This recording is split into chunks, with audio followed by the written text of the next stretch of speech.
welcome back to another race commentary with me, Arlen Slaymaker, and we're back at the Portland International Raceway for another circuit race at these Monday Night PIR races. But tonight, we're 24 miles into this race, and it's been pretty hard so far, and there's, at the moment, 2 groups up the road.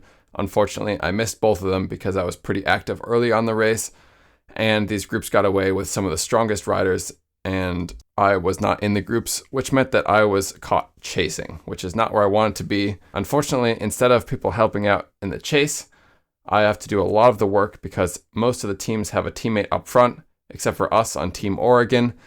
And we didn't have a lot of teammates in the race because most of my other teammates who were at Baker City decided to take this day off, which may have been the smarter decision.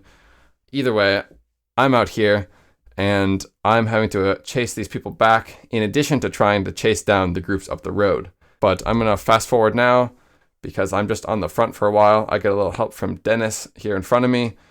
But unfortunately, as you can see way up the road, there's this group of 5 riders who are the second group on the road. There's a group of 6 riders ahead of them, and which means that I'm sprinting for minor places eventually, but I figure might as well try to get the best place I can in this race because I actually had really good legs, and it seemed like I had a good chance to at least get the best out of this group that I was in.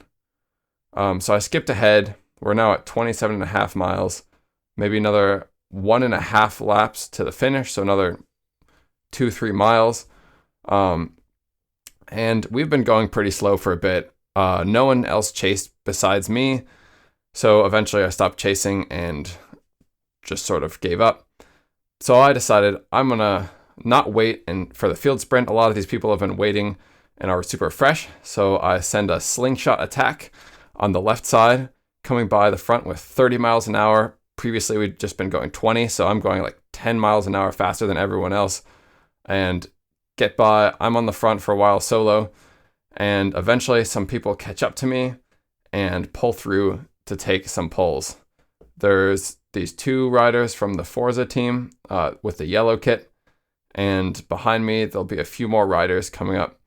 But now we're pared down to the strongest 5 riders from that group behind, and now I'm happy to rotate with them and pull through because I'd much rather sprint from this group of 5 than I would from that group of 20 behind, because I have a decent sprint, but who knows how good the people behind are feeling, considering a lot of them have been sitting in for most of the race.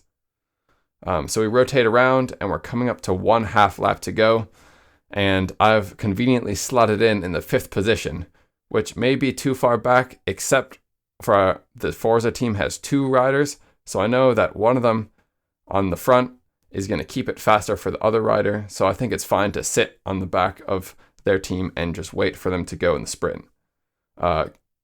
On this finishing straight, it's really long and very exposed, so the wind does play a factor, and it's a headwind, but also coming a little bit from the right-hand side, which means I want to sprint on the left-hand side. And I figure that their sprinter is probably also going to go to the left-hand side. However, when he goes to the right, I notice that, hop on the green jersey's wheel, and then just sprint from there. And I think they all get a little boxed in, and I sprint and get the best of this group. So I ended up with 11th on the day, which is my best result in this P123 race. So I'm happy with that result, and I hope you enjoyed this race commentary. It was a little short. It wasn't a super eventful race, and I'll have another race video coming out in 2 weeks. Make sure to stay subscribed and turn on the notifications because I've got more videos coming out. Thanks for watching, and see you next time.